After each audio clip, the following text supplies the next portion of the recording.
ఇవాల్టి వీడియోలో ఏంటంటే సింపుల్ ఉప్మా ఎలా రెడీ చేసుకోవాలో చూపిస్తున్నానండి. ముందుగా స్టవ్ వెలిగించుకొని ఒక గిన్నె పెట్టుకొని అందులో ఆయిల్ లేదా బటర్ వేసుకొని రవ్వను వేయించుకొని పక్కకు పెట్టుకోవాలండి.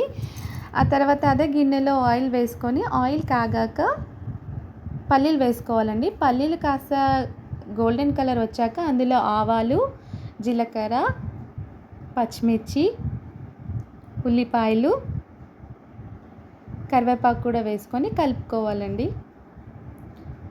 ఆ తర్వాత కొత్తిమీర, పుదీనా కూడా వేసుకోవాలి.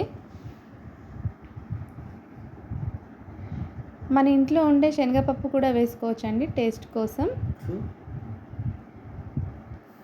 ఇలా కలుపుకున్న తర్వాత ఒక టమాటా వేసుకోవచ్చండి. టమాటా మూత పెట్టుకోవాలి. టమాటా మగ్గాక అల్లం వేసుకోవాలండి.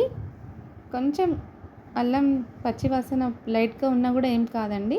వాటర్ వేసుకోవాలి, తగినంత వాటరు. ఇలా వాటర్ వేసుకున్న తర్వాత సాల్ట్ కూడా వేసుకోవాలండి.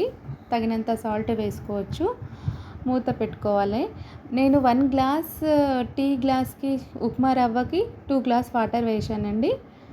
చూసారా అక్కడ వాటర్ బాయిల్ అవుతుంది కదా, ఇలా బాయిల్ అవుతున్న వాటర్ ఇప్పుడు మనం ఉప్మా రవ్వ కలుపుతూ వేసుకోవాలండి. కంటిన్యూగా ఉప్మా వేసుకుంటూనే మనం స్పూన్ తీసుకొని కలుపుకోవాలి, లేకపోతే ఉండలు కట్టిస్తుంది. ఇలా కలుపుకున్న తర్వాత మూత పెట్టుకోవాలి. 2-3 మినిట్స్లో ఉప్మా రెడీ అయిపోతుందండి. Very simple upma.